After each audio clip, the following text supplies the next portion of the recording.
For everything from video games, comic books, films, and beyond, you're listening to the Geek Guy Podcast with your host, Albert Albanese, here on the Slam Sessions Podcast Network. What's up, everybody, and welcome to another edition of the Geek Guy Podcast right here on the Slam Sessions Podcast Network. As always, you can find everything related to the Slam Sessions Podcast Network, including the Geek Guy Podcast, if you go to Twitter, which is at the Slam Sessions, or Facebook.com/the Slam Sessions Podcast Network. I'm your host, Albert Albanese, and next to me is Tomas Melendez. He's got to get all crazy with his name. And well, you know, you left it up to me, so. This is what I do. These are my mistakes. What's going on, everyone? So Tom's back. We're back. Nice to be back. It's been a little bit, and I apologize for the fact that we haven't had a couple had shows in a little bit. That's life, man. Life's gotten a little hectic. Ups, downs, it happens. You know, just like the little squiggly lines that you see when we talk on the little on the monitor over here. Yeah, that's life. That's just it. Yeah, you hear this is like life lessons right here. Yeah, right. This is getting deep. We got really deep right here. Let's just get deep into Geek Guy stuff, though. Let's do it. All right. So we're actually going to, this week, we're going to talk about the Black Panther trailer. Great. We're going to talk about the Spider-Man and Venom news with the MCU and Amy Pascal and Kevin Feige and all that deal. We're going to get into the Star Wars, the Han Solo movie, the Han Solo film. This is going to bother me the entire time that we do this. The Han Solo film. It's never going to work out right.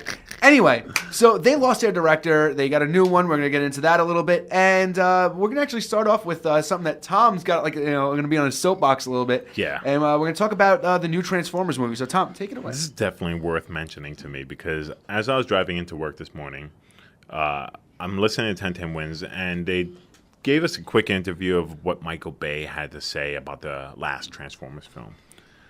Now, he did say this is his last. This is it. He's done. Thank God. Yeah, you read my mind. Look, the action is great. The designs are wonderful. I'm not hating on any of that. The human element in the first three movies was a little cheesy. There's no reason to give Sam Witwicky's mother pot brownies. There's no reason for that, Yeah, honestly, I saw the first three. Yeah. That's all I saw. Barely remember any of them because I just don't think they were that memorable. I just go on YouTube and look at the action scenes. That's as far as I go. The fight scenes in the third film were really good. Yeah. Everything else about it sucked. Yeah, once they started introducing more of the military element into it, and now Mark Wahlberg is in it, and he's an action-packed kind of dude, so it's kind of making it better. But I feel like, it's just a little too late. It should just be rebooted. But anyway, the funniest thing about his interview was that he said, "Yeah, this is the last one, but I don't know if that's a good imitation of his voice, but let's just roll with it." I actually don't know what Michael Bay sounds like. So I don't think so. I believe that that's exactly what he sounds like now. Just gonna go off of South Park. Explosion sounds. Exactly what he sounds like. So he said that he actually had 14 other stories in place. What? 14 of them. What? What is this, the fifth movie that came out? Is it the fifth, right? Yes. There were 14 more to follow. Are you kidding me? The perfect analogy for that is like somebody who runs over a cat and says, "You know what? I ran over this cat, then I hit reverse, and I went back over it. Then I went forward, then back, then forward, then back, then forward, and back." Just spaghettification. That's God. the word to use. That's what happened. Just that's totally disgusting obliterated. and disturbing. Can you imagine 14 of those? 14 more Michael Bay Transformer movies? He'd be dead by the time he would actually get them all out. God. Or we would be. We as a community and as a society would just shut down if there were just more. Cinema would be its last days. That's where cinema goes to die. The 14th Michael Bay Transformer movie. Yeah, I don't even think Jaws went that far, right? No, I don't think anything. Or Jason. I don't know any film franchise that's actually gone to. Well, that would be essentially. There's been 5. He had 14 more. There'd be 19 films. What? 19 Transformer films. No. What else could you do? I think the MCU is going to hit that, but that's different. But it's not okay. So the MCU not the same. is not. It's not 14 Iron Man movies. Yeah. Whoa. It's not 19 Iron Man movies. It's not 19 Captain America movies. It's okay, maybe we're getting close to 19 Marvel films, but they're all different characters. And yes, sometimes they just come together. Yeah, which is why they rock. Not like, unless, they were going to be like, well, there's going to be this Bumblebee solo movie, and then there was going to be an Optimus Prime solo movie, and then Starscreamer's going to get his own solo movie. Oh, man. Like, I feel like this is where, like... You know what? I can feel my childhood just being beaten to death. Let's just get off this topic. Let's do it. Speaking of people's childhoods, I guess this is one of those topics that I'm going to kind of rip into a little bit more than you did. Kind of, we'll go back and forth here until we can really start talking about crap. All right, sounds good to me. I'm here. So, Star Wars, the Han Solo film that they are making now, has absolutely lost its directors. They were fired. Phil Lord and Chris Miller. Get out. Were fired. Clear your desk. Just go. Somebody came and just started scribbling out the name on the back of that iconic chair that the director sits on. They just actually took a staple gun and just stapled the new director's name over both of their chairs. You got that guy that the janitor comes up to the glass window and just scraping off your name. He's like, you're out. Sorry, guys. Pack your plants and your pictures and go. Just go. Politely leave. Don't forget the picture of your family on your desk. That you're not going to be able to support because you got fired. All right, let's not make fun of these guys. I can feel bad for them. Anyway, so Phil Lord and Chris Miller were fired. Sorry, guys. So there's a lot of rumors floating around. Chris Miller and Phil Lord were saying that there was a lot of constraints that were put on them, and they're looked at more as visionary directors. The thing about the Star Wars franchise is that if you want to follow the Star Wars motif for fan service, don't hire somebody who's going to be a visionary director. If you don't want to stray from the original, Star Wars, essence, then don't hire people that you were going to, that want to do something a little bit different. And that's, I think, what Kathleen Kennedy kind of ran into. There's a lot of things going around. A lot of people are saying that maybe, Phil Lord and Chris Miller have done. They did 21 Jump Street. They did another major movie, which slips my mind right now. I had it in my head like 3 minutes ago. And, that's what they got hired for. But this is by and far the biggest production they've ever had to deal with. And there are a lot to deal with when it comes to the studios, time constraints, all this kind of stuff. It's a lot of pressure. Exactly. And I don't know if they knew what the gravitas of the situation was before they stepped into it. So, and there's also on their part, they're saying that creatively they couldn't get on the same footing. So, I'm thinking this is a combination of both. I think that maybe they just weren't ready for this huge undertaking, but I also think that they had a style that they were ready to, they were ready to put into the Star Wars universe that they weren't going to get to do because maybe they were watching the dailies of these and they were saying, but this is cool and this is great, but it's not Star Wars. So, other rumors are that they hired an acting coach for Alden Ehrenreich, who's playing young Han Solo. There's a lot going on with this movie. Ron Howard is now tapped to replace. Ron Howard's great. He does a lot of biopics. He could be, he's a great director. He's very by the book. So it fits the Star Wars genre. Yeah. It really takes the wind out of your sails to see such an amazing franchise have this big of a problem on something like this because that everybody in Star Wars, everybody who are Star Wars fans are just very harsh critics. Me not being such one, I like the original trilogy. I like the episodes, second trilogy. The episodes 1, 2, and 3 also. Everybody's probably going to beat me upside the head for saying stuff like that, but I enjoy them. I think they're great. They're not as good as the original movies. Let's face it, the original trilogy was way better, but I think that they serve their purpose. I think that they're really good. I loved Rogue One. I loved Force Awakens. I like anything that Star Wars has pretty much done, except for that damn Christmas special, which should have never been made, and that Wookiee movie too. They're just things that should not have been made. But mostly I do like everything that came out of the Star Wars universe, but this troubles me. Well, I guess you're just gonna have to wait and see what happens. What are we gonna do? We can write emails, fan emails. So what? So that they get ignored and be like, guys, we're really worried about the state of your movie, and they're gonna be like, hey, yeah, why don't you leave that to us, morons? Yeah, pretty much. No. And we deserve that because we don't know what we're doing. So well. I think that's fair. Okay, so let's move on to. You want to go with Black Panther? Yeah, why not? Let's move on to the Black Panther. That was a really good trailer right there. So, I know we're a little bit late. It's been 2 weeks. We haven't been on. But my God, that Black Panther trailer. That was really cool trailer, man. Initial thoughts? I love the fact that there's a lot of opportunity for this movie to show people the culture. Like, sure, you could pick up any textbook and read up on, like, for instance, when you saw in the trailer, you saw for a moment you see a gentleman sitting there, and he's got this like oh man, what was it called? Like a lip plate, yeah, like the green lip plate, matching gauges in his ear. Yeah, the gauges in his ears. And, that's pretty interesting. That triggered me to like want to learn a little more about it. So I checked it out. I can't remember the year, but look, they've been doing it for a long time, way before any of these punk bang guys have been putting gauges in their ears. Like, hey, you know what? Guess what? Probably inspired from this. Like more than likely from Ethiopia and such. And it was really cool looking. Not something I would personally do, but it's made from either wood or clay. I read up on. Cool design. I wonder if in the movie it's going to be vibranium, which would be interesting. That'd be cool. I got vibranium gauges. What up? Boom. Vibranium. Yeah, it's pretty cool. I mean, now we get to see more of his bodyguards too. Do you the Dora Milaje? Boom. I wasn't going to be able to say that. I knew it was coming. What was Doctor Strange's main antagonist? Wait, the bad guy? Yeah. Caecilius? No. I mean the one at the end, Dormammu. Boom. See, I can't do it. That's why I'm glad you're here. Thank you.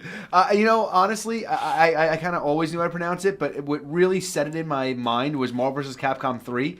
When, I didn't play it that much. Well, Deadpool just shouts out as he tags in to Dormammu, who's like, "Oh yeah, Dormammu!" And it always makes me laugh. That's right. You're right. Oh yeah, that's right. Oh. I didn't really play that one that much. Well, we should touch on that. Well, we can get into that a little bit later. Yeah. But so this movie, all right, back to bodyguards. He's got Dora Milaje. Boom. They are awesome because it's just a whole bunch of like really skilled chicks. Like, just imagine, all right, so when you think Black Panther and what he's going to bring to MCU action-wise, it's very similar to, like, what we've already been experiencing with Captain America. Very agile, very strong, vibranium, because Captain America's got a shield, but this is a whole full body suit. Black Panther is just bulletproof. I am vibranium. Yeah. Like, it's pretty cool. There's Iron Man and Vibranium Man. Yeah, pretty much. Yeah. And crap, why isn't Iron Man making his suits out of vibranium? Maybe it's I don't know. They got along. They were on the same side in what's it called, in Civil War, right? Because he wanted. Oh yeah, that's right. Yeah, maybe Black he'll Panther hook him wanted to up. beat up Bucky. Yeah. So did Iron Man. Exactly. They both kind of lost somebody because of him. Man, Bucky. Well, no, Bucky didn't kill T'Chaka. Oh, yeah, but kinda. You know what? They put his face on. Somebody wore his face. That'd be like me wearing your face and murdering somebody. You didn't do anything wrong. Look, man, people go to jail all the time for that. It's unfortunate, but facts. Bucky, you homewrecker. Destroyer of lives, Bucky Barnes. God. Anywho, but yeah. So the Dora Milaje. Yeah, hot chicks. They're just a bunch of Scarlet, like I was gonna say Scarlet Witch. I always say that. They're a bunch of Black Widows. Scarlett Johansson's. Yeah, that's why I always get confused. But yeah, so it's like a Captain America movie, except better because he's made out of vibranium, his whole suit, and his Dora Milaje. Boom.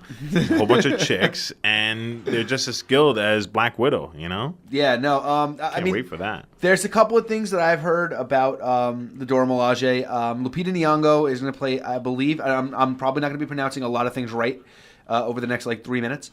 Do your best. Lupita Nyong'o is playing, I believe it's Nakia, and she's in the Dora Milaje, and she's the Black Panther's love interest in the movie. And there's also Danny Gurira, which I don't know if I'm saying it right, but she played. Oh yeah, she played Michonne in The Walking Dead. There you go. So that one, she's playing Okoye. I believe is how you pronounce it. I'm probably wrong again. And she's the head of the Dora Milaje. Yeah. Now, apparently, one of the two of them is supposed to be just like, as far as intelligence, to be on the same level as Tony Stark. Yeah. So there's a lot of things that, we can see that Wakanda can, do that would be similar to, America when it comes to all of these heroes. They can probably have just as successful of a society. And it looks like... Oh, they have way better. They're far more advanced. Exactly. So, this is, a great opportunity to show that, where the Black Panther comes from, who he really is. And, it's really to be interesting to see Michael B. Jordan as Eric Killmonger, who looks so good. Yeah, that's a good outfit for him right there. I like his hairstyle, too. It's pretty cool. And I like the man-ape mask that he's got. And, I really like the fact that Michael B. Jordan got cast as a villain. Yeah. Because, we've only seen him really as, a quote-unquote good guy. He was in Creed and he was in Fantastic Four, which I refused to watch. He was also in, what was the name of that movie with the 3 kids and the camera? Oh, man. I can't remember it for the life of me. But that was the first time I really noticed him as an actor. I can't remember the name of the movie, but it was pretty much like a ripoff of Akira. If anyone's a fan of Akira and you've seen that movie that he was in, you'll see that, it's kind of a ripoff. There was not a ripoff. It was definitely inspired by Akira in a way. And trust me, if you've seen both movies, you'll see the connection there. But he's an awesome person to have casted. Definitely. And also, they said that the same guy who trained him for Creed to get in that excellent boxer's shape is the same guy who trained him yet again for Black Panther. That's, That's intense training right there. I've seen the routine and everything like that. It's really something, man. Oh, yeah, that's what it was called, Chronicle. There you go. Oh, that's right. He was in Chronicle. Remember that? Yeah, he was a kid. He was one of the ones that got the power. He was the first one to die. Which, you know what? It's a shame right there, Well. There's, the golden rule. But... Yep. I was just going to say it. But I didn't say it. Because everybody knows. Yeah. So, I like the casting. Marvel has really very rarely missed when it comes to casting. And I loved that, Michael B. Jordan got casted in this. I love that that you see Andy Serkis is like the only white guy you see in the entire trailer. Yeah, and the guy who's interviewing him. Yeah, that's it. Other than that, it's just an African-American cast. I think they said like 92% of the cast is African-American. Well, that's great. Why not, And that's fantastic. Yeah, it's appropriate for the movie, Right, and it was the same thing. There was and I know that we got into this a couple of months ago, and I just finished watching, actually, Iron Fist. I watched the whole thing. It was a predominant Asian-American cast, or Asian cast in general, and, a lot of people were still mad that Iron Fist wasn't Asian, but Iron Fist was never Asian. Yeah, exactly. But Colleen Wing was, really like the second, lead in the entire show, and she was. Yeah. I don't know. I think they did this right. Marvel did a good job when it came to casting. They did a good job in. Okay, this is Wakanda. It's not. Everybody said that. I think not Eric Killmonger. Ulysses Klaus in the very beginning, was talking, and they're like, they were looking for like this area, and it wasn't in.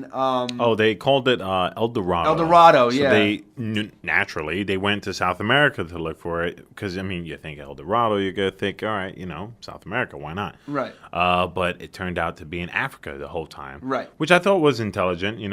They counted on this dude to just be like, all right, well, El Dorado, I guess it's definitely not in Africa. Yeah, and it was good. And there it is. Yeah. And, we see... Fooled ya. We see the interview with Klaus, which is really an interesting, thing, because we know that, remember from Age of Ultron, that he was mining all this vibranium for his own personal gain, and then all of a sudden he gets his arm, ripped out of its socket by Ultron.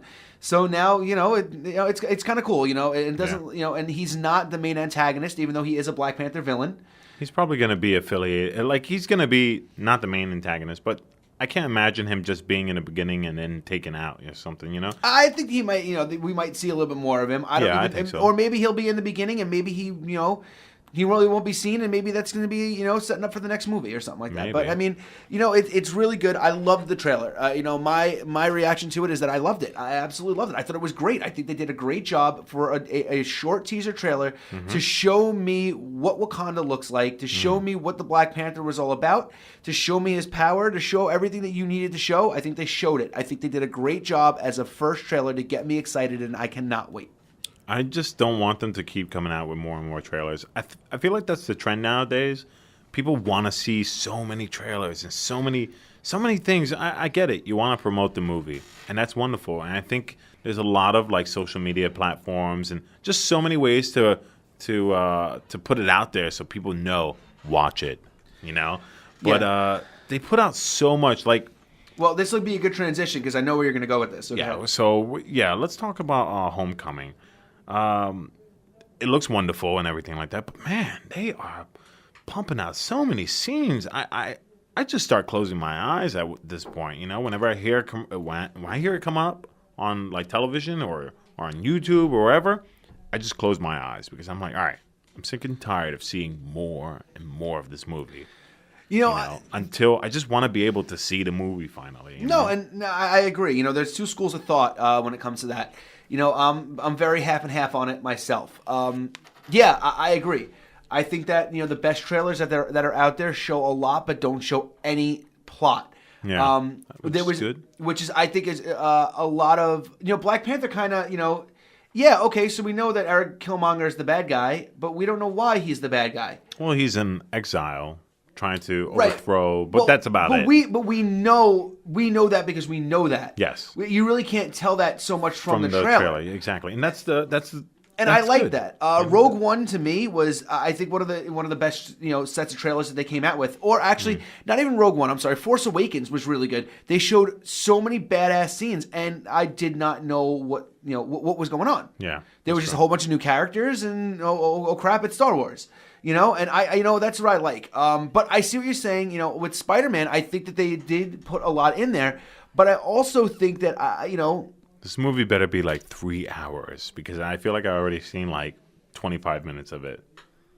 Yeah, there's been a lot. Yeah, and then I saw on I think it's Good Day New York or something like that this morning. I was having my coffee, waiting at my barbershop, and there's these 3 giant television screens. Suddenly, Michael Keaton walks on stage. So, I tell my barber, hey, put the volume up for me. Turn it up. And he did. And, they were interviewing him a little bit, talking about, hey, how's it feel to be, the villain in this new Spider-Man movie? Of course, he's being modest. And, it's cool, I mean, whatever, man. I was Batman also. And Birdman. Now I'm a Vulture. Next, I'll be Toucan Sam. But I think he's a great... Michael Keaton as Woody Woodpecker. Oh, I hated that show for that.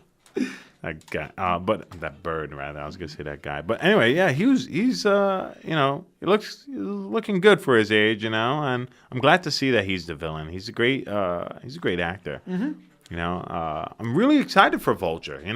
Yeah, it was a good villain to start off with. Yeah, I'm so glad that that's nothing like the comics. I mean, this guy, he was the bald-headed old guy in a bird suit just flying. Yeah, he was a pervert. That's what he was. Right? Basically. Every time I saw him fighting Spider-Man in a comic book, I would just turn the page. I'm like, I don't want to see this pervert. I feel like he was just some old guy that crashes your pajama party. Oh, my God. Like everyone's just in their respected pajamas, and this old dude just comes on where he's like, I'm a vulture. Like you could just tell he smells of booze, Oh, my God. This is the greatest freaking thing I've ever heard. Because I see him in this comic books. I'm just like, no, this guy smells like booze. This makes no sense, and it's great.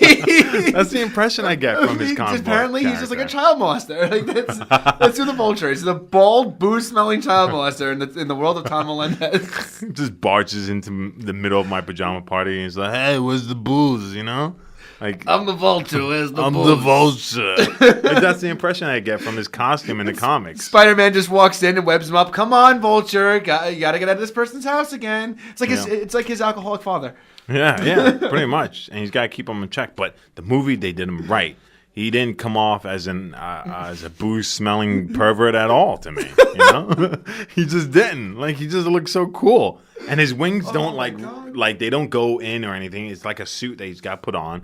It's big, it's clunky. He could obviously fold them, you know. Yeah, no, the suit looks really cool. Yeah, you see I like the turbines. I think I mentioned this last time. Yeah. You know, the turbines on it. And we know that it looks like it's the Tinkerer who is going to be making all this stuff, which is a really cool, other Spider-Man related character to put into this, which is, I mean, that's what kind of leads us to the major point of what we're going to talk about. Amy Pascal, who is the head of Sony, came out and said that all the characters in the Marvel universe. Mm-hmm. So that made everybody think, holy crap, that means that the Venom movie that's coming up with Carnage in it and the Black and Silver movie that's coming up and all these characters are now in the MCU. This is awesome. Spider-Man, blah, blah, blah. And then Kevin Feige came out and said, well, no, you see, they're in the same Marvel universe, but they're in separate universes. So, yeah, sure, a crossover could happen. But in what I thought was absolutely fantastic from Kevin Feige, they were like, could there be a crossover with Venom in the MCU? Well, of course, we'll never say never. But then again, if you'd asked me if Superman was going to, be in the next Spider-Man movie, I'd say, well, you never say never. So, I mean, basically what he's saying is that we haven't gotten there yet. Yeah. And you have no idea. He's very secretive, which I respect. I love it. He likes to keep, the work under wraps until he actually puts it into production. And I think that's a great move on his part. It is. And, and the thing is that we're in an information driven world now where everybody wants to know everything at the click of a mouse. Yep. And now, let's face it, at the push of a screen. Mm-hmm. Now, we have somebody like Feige who's like, no, I don't want to tell you. I want you to be surprised. Yeah, that's right. I'm going to shock you a little bit. Yeah. Have you ever even experienced a surprise birthday party? Way better than just planning one yourself because you don't have to do any of the work. And this is somebody who actually hates his birthday. So just throwing that out there. And I hate surprise birthday parties because if you can plan to surprise me on my birthday, that means you can plan to assassinate me. And I don't trust you anymore. Ladies and gentlemen, this is why we're no longer friends. We're just business associates. I'm just gonna storm out of this room right now. I do have a plan to kill him. Just throwing that out there. Knew it. I mean, anyway, so Tom Holland came out and dropped like a huge piece of news. Oh yeah, that was pretty cool. So I don't know if everybody remembers, in Iron Man 2, there was a scene where the little kid is, standing in front of this robot and he just goes boom, like with his little hand, and then Iron Man flies up right behind him and he shoots a repulsor blast and kills him, and that little kid's like, huh, did I just do that? Well, it turns out that kid was effing Spider-Man. Yep, it's confirmed. Yeah. I mean, and how is that not the coolest thing in the world? It's like an Easter egg that was underneath like our nose for years, and then finally it's confirmed. I think that was actually a young Peter Parker at the Expo, right? The Stark Expo. Yeah. Yeah, and that was just awesome right there. Like just knowing that's a fact. It just puts more weight and respect onto Iron Man 2, that scene. You appreciate it more. And not only that, it puts a lot more into the Spider-Man character. Yeah. Because we know that Peter has looked up to Tony Stark this entire time. Mm-hmm. And now he's looking at him as his mentor in this film. So it really lends a lot to really show the background of Spider-Man. I mean, that's the coolest Easter egg that's ever in the history of Easter eggs. I wonder if he'll mention it during the movie, like... Maybe he will. Maybe. I mean, he let it be released, and they said something about it. So maybe it's just during one of those scenes. He's like, "Hey, when I was at the Stark Expo and it started raining Iron Mans, I went to go shoot this robot, and then here you came from behind me and shot your repulsor blast and saved my little tiny spider butt." And here we thought it was just merchandising. I mean, look. Here's the thing. It probably was, and this could be something that Kevin Feige got drunk one night and just was like, I'm going to watch Iron Man 2 tonight. He's like, I've been drinking with Vulture all night. We came up with a great idea. And then Vulture's just being perverted because there's a little kid there, apparently, because that's what he does. And then Feige's like, you know what? That kid's Spider-Man. That's That's the greatest thing. That kid is Spider-Man. I mean, so what I'm saying is that I don't know if this was supposed to be Spider-Man from the beginning. But why not? But you know what? I hope it was. I hope that Feige was like, we're going to get the right to Spider-Man back at one point. We just said the guy's very secretive. So maybe he was planning so far in advance. He couldn't make it super official or super known because he didn't want to hint off to Spider-Man. But he wanted to put that in there. So maybe once he did get a grasp on Spider-Man, which he did finally, thank God, that he could put that in and just say, you know, boom, this is Peter Parker now. Right. All right. You know, it's always been Peter Parker. I just couldn't say it before because I'm secretive. And that's that, you know, eat it up. No, I mean, it makes total sense. It's such a cool little thing to throw in there, like out of nowhere. Did you see his facial expressions when she started talking about how Venom was in the MCU and all this? You saw it? Did you see that clip? Kevin Feige's face, like his facial expressions? He was like, what the... Amy, what are you talking about, Amy? Amy, you know what you're doing right now, right, Amy? He's probably kicking her shin. Right? Well, because here's what happened. I think it started off where Feige had said no, and then Amy Pascal was like, no, but, you know, yeah, they kind of are. And then they, like, got together, and, you know, they were like, but yeah, no, they are, but no. Like, you know, it just... I bet. I don't get it. Look, this is what I don't like.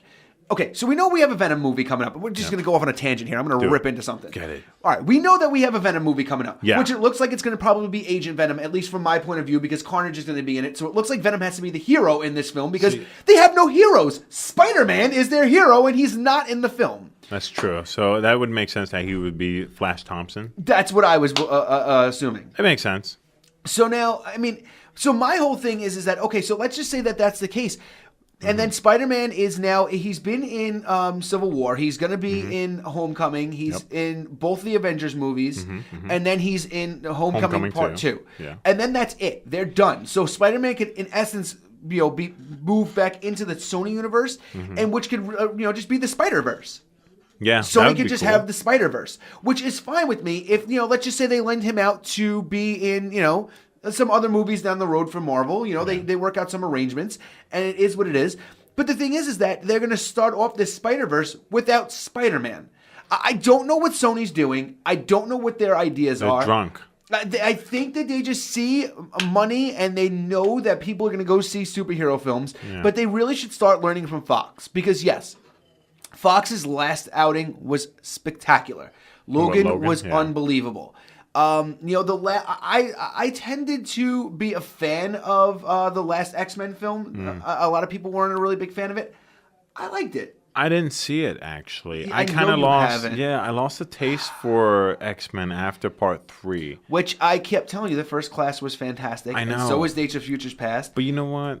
You know when you just lose a taste for something, it's just gotta come back naturally. It's the same thing, like, you know, the third you just said third Transformers movie. You didn't see past that, you know, which that is a different argument entirely. I'm just kind of using it as a small reference. That's fair. No, not really. The Transformer movies kind of suck. Thank you. No, the new I mean, Apocalypse wasn't the greatest outing in the world, but I enjoyed it.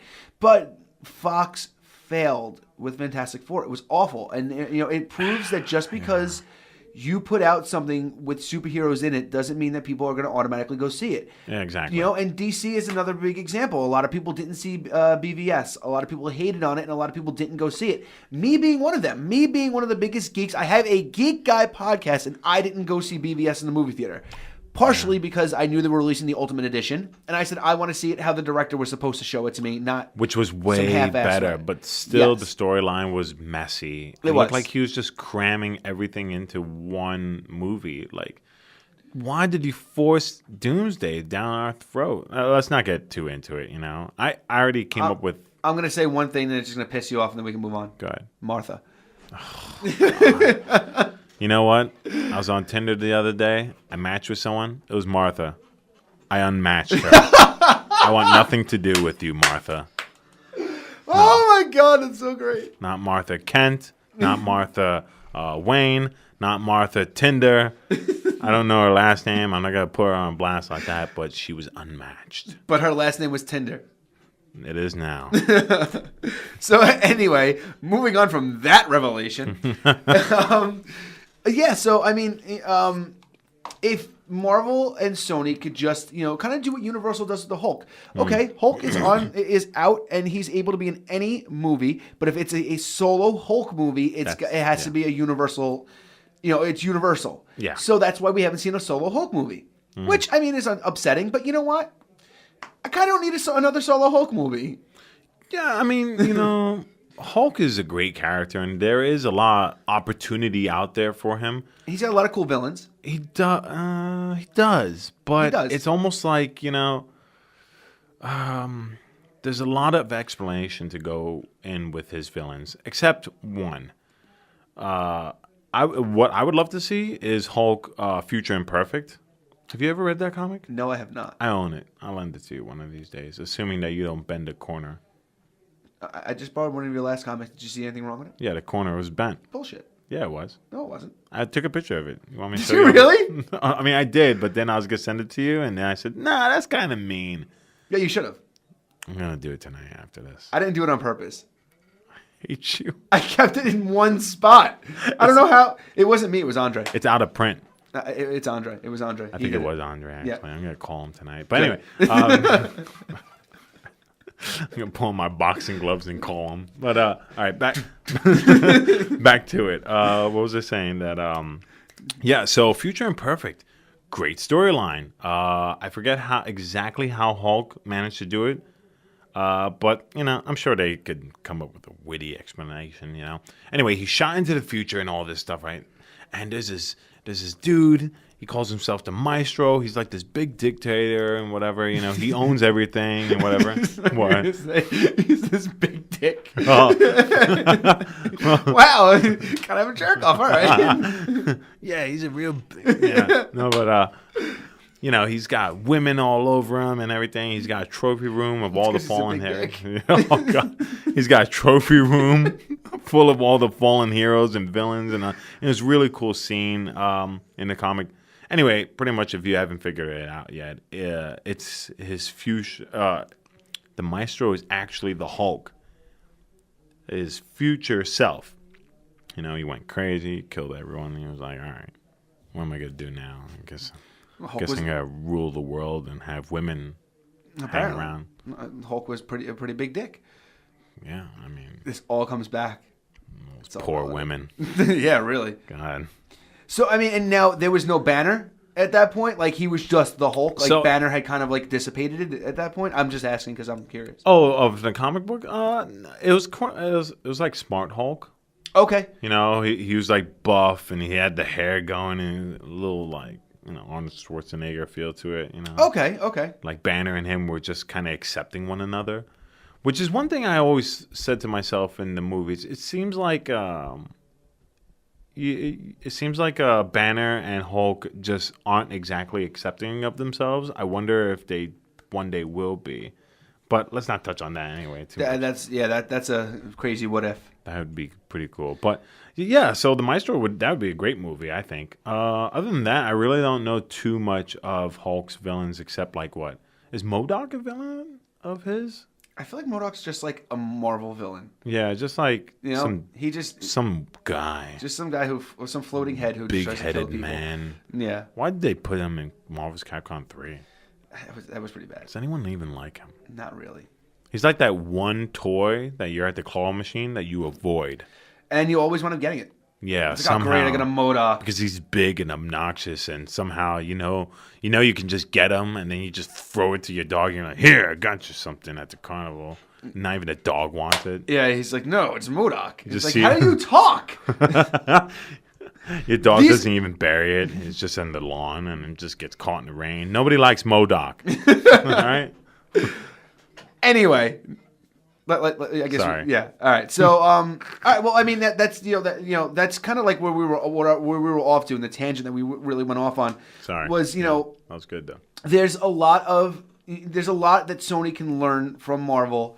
They can take it from Universal when it comes to the Hulk. Yeah.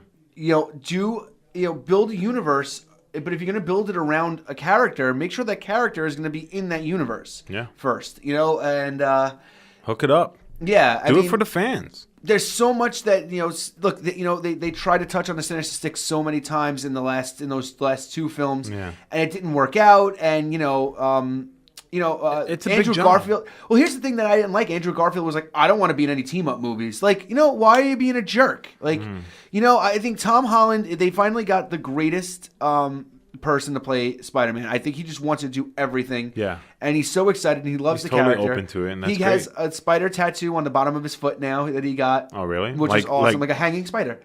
Like on the bottom of his foot? Yeah, on the bottom of his foot. Do you mean like the sole of his foot? Yeah. Oh, he's pointing to the sole of his foot. Yes. I thought you meant like on his ankle. I'd be like, nah, that's not good. No, it's bro. like he almost like he stepped on it. Nice. Yeah. So he loves the character. He loves, the kid is Spider-Man. So they have the right character to play him. He's got the right attitude. Andrew Garfield didn't want to work with any. He didn't want. He said he absolutely did not want to do a team-up movie. See, I can understand why he said that because he probably saw Spider-Man 3 and was like, "Oh, no." Maybe. But you know what? You kind of kicked yourself in the ass right there because Homecoming, who's he teaming up with? Iron Man. Come on. Exactly. And but this is the thing, Marvel. Right there, baby. When Marvel puts its footing into something, it makes it work. True. And I think that's the big thing. So yeah. We'll see. Look, we'll see how it pans out. We'll see what happens. I think that Tom Holland is a great cast.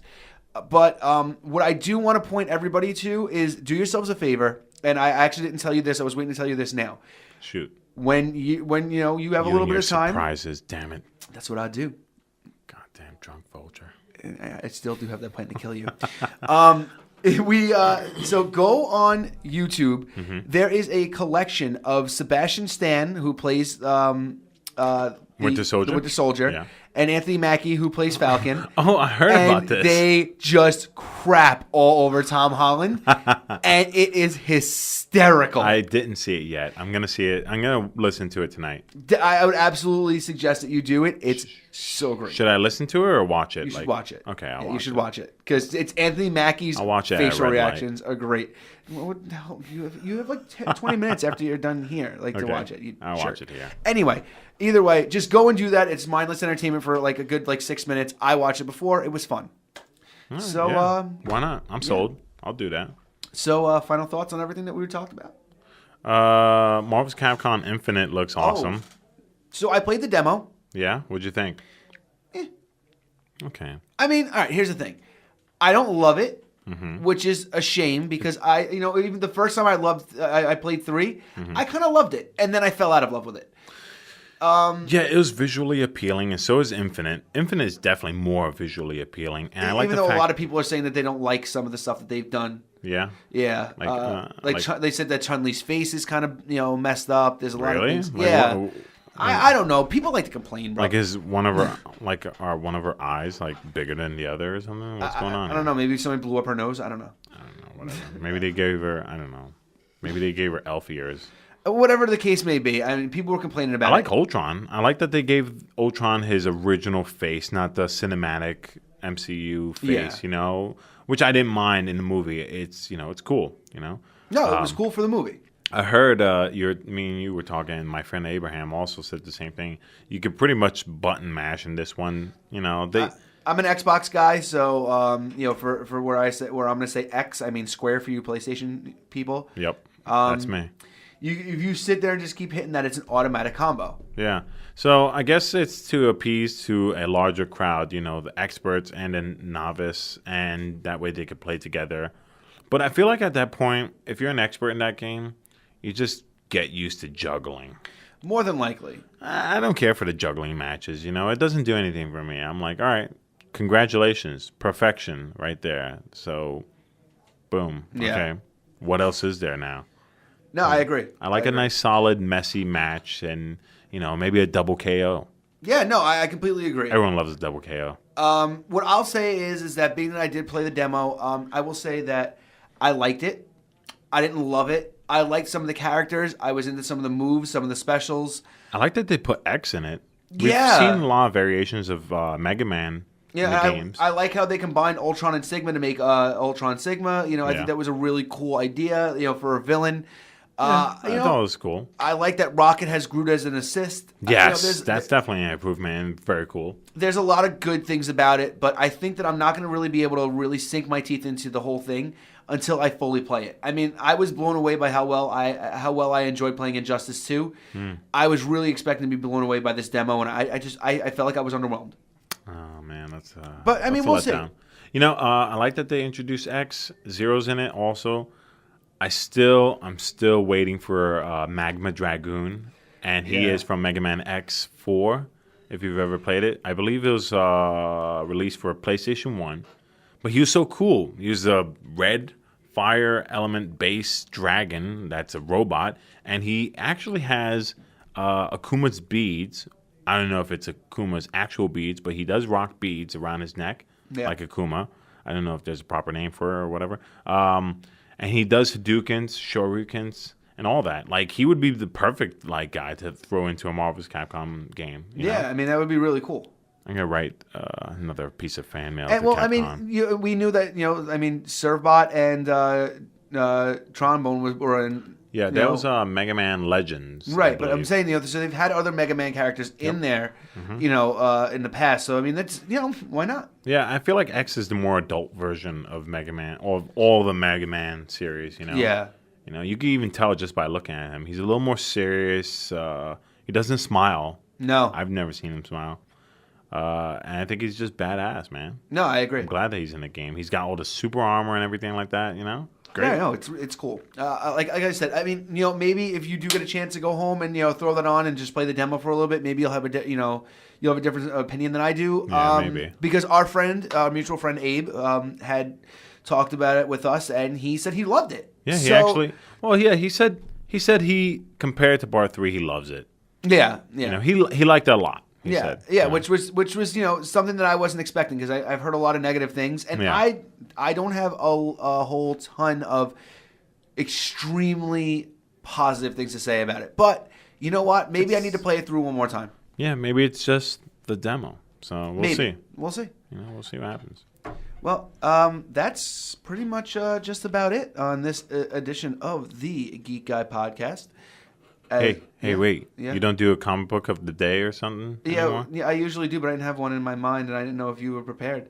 Future Imperfect. Oh, there you go. Perfect. So Tom explained the Future Imperfect storyline. If you didn't see that coming already. Yeah, I mean, that's just, so go read it. Go to your local comic book shop, support them, and read that comic. Yeah, I think Hulk is actually wearing an all-brown romper in that one. So he looks like a giant Hulk turd. Totally good. Look that up. So he invented the male romper, is what you're telling me. He didn't invent it, but he definitely rocked it very well. It was the incredible male romper worn by the incredible future Hulk. The incredible future imperfect Hulk. Check out my romper. Check out my romper. I think he had a romper. I gotta look. That's actually pretty funny. Oh, yeah. I have all these girls around me, and I just became like this total jerk off. And oh no, that's the Maestro right there. But the Maestro, yeah. Oh, okay, yeah. Check out my romper. Oh wait, so it was the Hulk who wore the romper, not the Maestro? Yeah, it was the Hulk. Oh, okay, so it was. Oh, I'm gonna kill you, Maestro, in my romper. I think that's a romper. Here, look at that. What do you think of that? Let's see. It's like a one piece right there. You see, and there's a belt. And then his chest is all exposed. That is basically a romper. Yeah, I mean, I don't know. Maybe it is a one. Oh my lord. Maybe it is a one piece. Maybe it isn't. But it looks like it definitely could be. It's a Dude, romper. I'm going to say he's wearing a romper. Yep, he's wearing a romper. It's official. Rompers are in. Jury says romper. Do it. Buy it. All right, I'm done, man. Buy Future Imperfect. Buy a poop brown romper. Rock it like the Hulk. Yeah. So that's it for the Geek Guy Podcast. As always, follow us on Twitter at The Slam Sessions. Follow us on Facebook. It's facebook.com/The Slam Sessions Podcast Network. We are going to be doing a whole bunch of, I'm working on a whole bunch of new stuff here. I'm probably going to, get some new credits rolling in the next couple of weeks. I'm planning on doing a lot over the next month or two to do some really cool stuff for this show. And I also want to make it a little bit more interactive, especially this show. So we're going to get to that in a little bit, and hopefully you guys are enjoying what you hear. And yeah, that's pretty much it. So I'm Albert Albanese. I'm Tom Melendez. There it is. And we will see you guys next time. Thank you guys for listening. And yeah, that's it. Ciao. That romper.